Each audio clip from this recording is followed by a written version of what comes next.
This video is to help you as a student or teacher get the most out of online lessons. If you're thinking about transitioning to online lessons, you're a little bit wary of it, you can do it.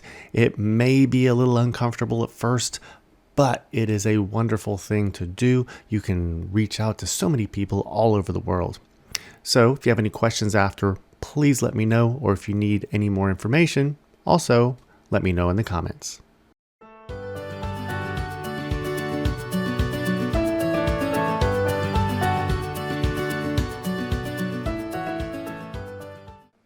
So this is what my piano looks like using the Brio, Logitech Brio camera.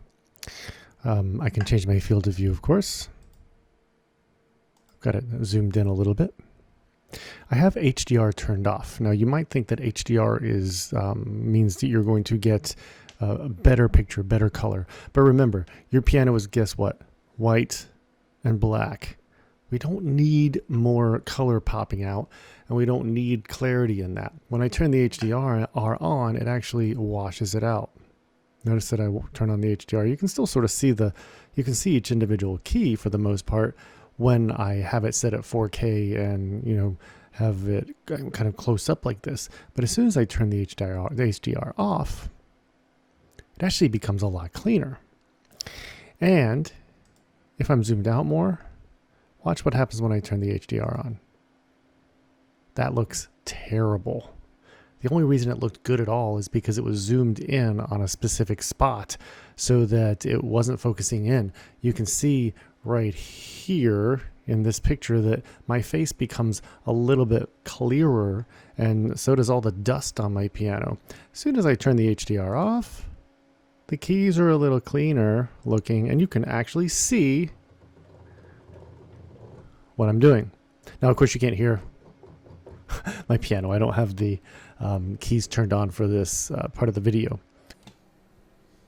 All right, this next section of the video is going to be on how to give your student or your teacher the most out of everything. Now, you don't have to have everything that I have, but especially if you're a teacher, you want to have as much as you can. Of course, I have a front facing camera right here. And that front-facing camera is a Logitech Brio. Is it necessary to have the Brio? No, it is kind of an expensive camera, but I like it because it filters out excess light very well. So if I have my window open in the back where there's a lot of extra light coming from behind me, it still shows my face very well. With the cheaper Logitech or any other cameras, sometimes it doesn't do that very well.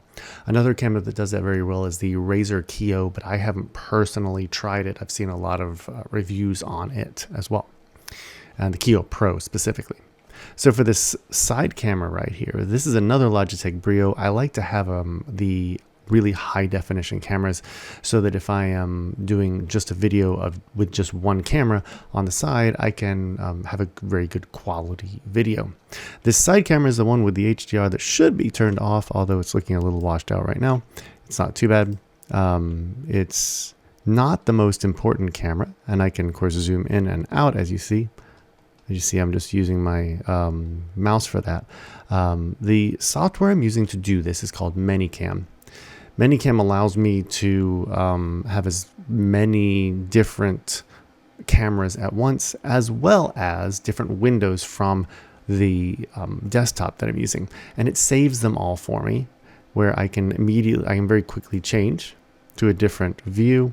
This one I actually use for very short videos, so I usually have a little bit more going on here. I can do just the front video if I'm teaching a singing lesson or something.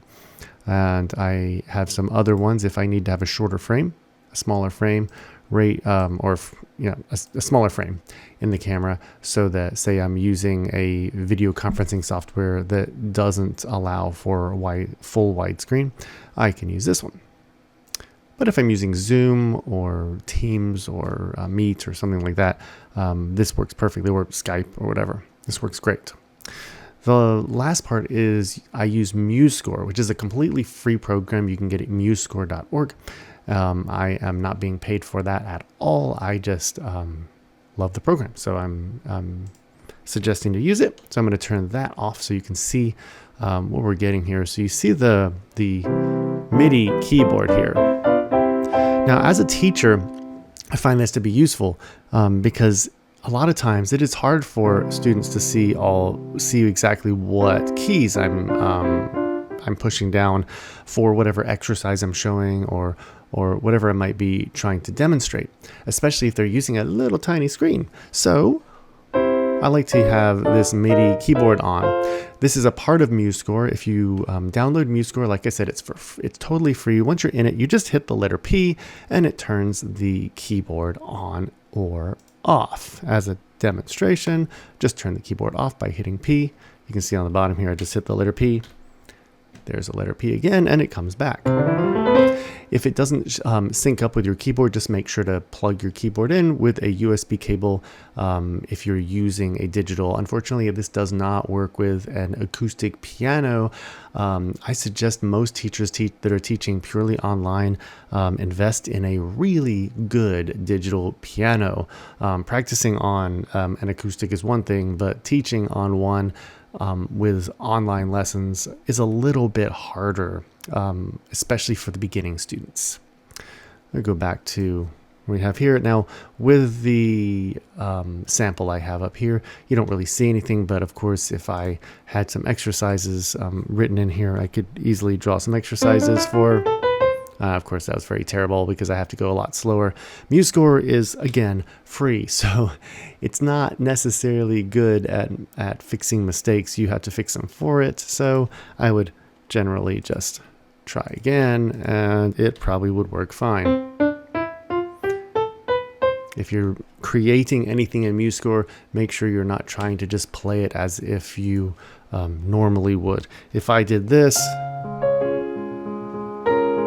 it's going to get very confused, and I'll show you why. It doesn't necessarily know the type of notes I'm playing. You can set it up to do a rhythmic recording or MIDI input, but it's not very good at it. I'll just be honest. All right, back to this. Now on to what am I using right here? Now, the type of microphone you use really isn't a big deal. My keyboard is directly plugged into the computer, so that makes it nice if there's someone in the house. If my wife is working, then I'm able to make sound. You can hear it. Nobody in the house can hear it. So I don't have the sound on coming through the speakers. It's only going in through my headphones. It's just why I'm always wearing headphones when I'm teaching. I use something called a Focusrite Scarlett. I have the 18i8. Reason I have the one that's so big is so that I can have the microphone and stereo keyboard input, which does make it sound a bit nicer and sound a bit more realistic. What I'm going to do now is show you what the Focusrite Scarlett looks like using one of my side cameras. Please forgive the dust on everything. This is the Focusrite Scarlett right here. And I have plugged into the front. I have on the left is my microphone. You can tell that that's my microphone from the blue light that's showing up as I talk. The other two are the keyboard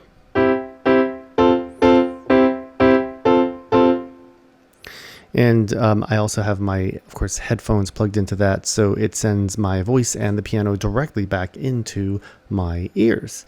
And then this Focusrite is plugged into my computer using a USB cable. One thing about that Focusrite, you don't necessarily have to go all out and get that 18i8. You can go with the Focusrite 4i4. The 4i4 looks like this. I have one of each, by the way. The 4i4 has 2 plugs in the front, 4 extra plugs in the back, right here. So you can plug in quite a few things, or actually 2 extra plugs, sorry. 2 extra plugs in the back. And you really only need the 2 here. If you get the 2i2, you'll get the same thing on the front, and you'll be able to still plug those in.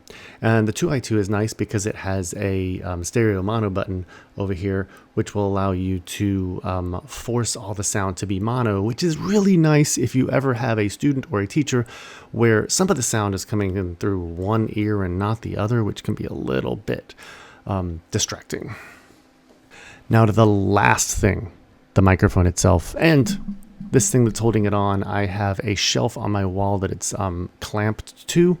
And this right here is just a generic boom arm for a microphone or a camera.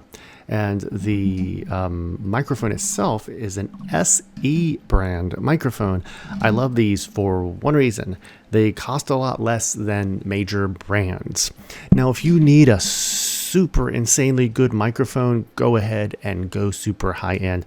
This one is one of their lower end models, and I wish I remembered off the top of my head right now, but hopefully I will look this up, and you should see it written down right here what the model is. And I love this one. It plugs in through an XLR cable. It is not a USB microphone. I'm not using a USB microphone because this way I'm able to more easily plug in whatever microphone I want into the Scarlett. Thanks for watching. If you got any other questions, if you got any questions for me, just let me know. I'm always happy to answer questions on the tech side of things for teachers. Like, what do I have if I've missed anything and you want to know, like, how am I doing this or how am I doing this? And I just haven't remembered to mention it. Let me know and I'll be happy to answer any questions or possibly even make another video if I need to.